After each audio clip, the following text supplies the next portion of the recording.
The Black Contractors organization, called MEBCO, represents Black and minority contractors in the St. Louis metropolitan area, the Metro East area in particular. And 2 weeks ago, MEBCO filed a lawsuit against the Illinois Department of Transportation based largely on studies that had been done by IDOT, as it's called, documenting discrimination. One such study came out in August.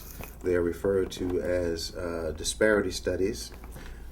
But essentially, what these studies do is they gather anecdotal and statistical evidence of the government entity, in this case IDOT, over a period of time, and shows the exclusion of blacks and minorities from contracting opportunities with IDOT over this period of time, and for various reasons.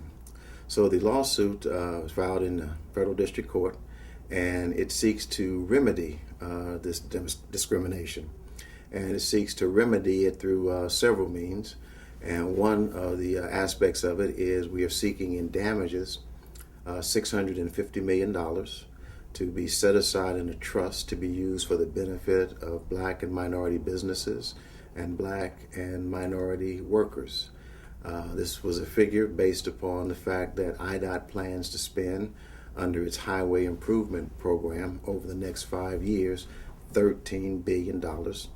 This $650 million represents 5% of that, which is an amount that we see as necessary in order to create the level playing field that we always speak about and aspire to.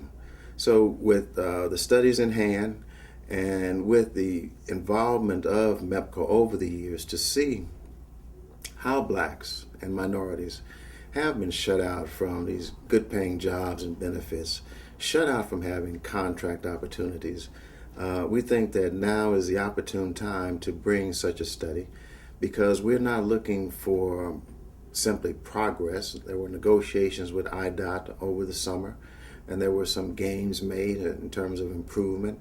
We're seeking real transformational change. We're seeking institutional change. And we think by proceeding through the court system with the law that we'll be able to achieve this.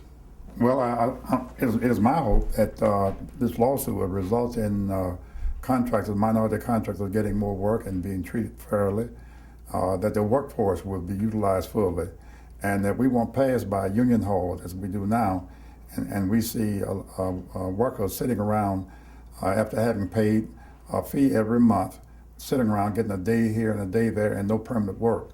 And because we know one thing, because if they're not working, they're likely to commit a crime. If they're going to stand around the corners there day in, day out without work, some are likely to commit crime. And that's why we have so much crime, not only in the metro area, but in your area over here.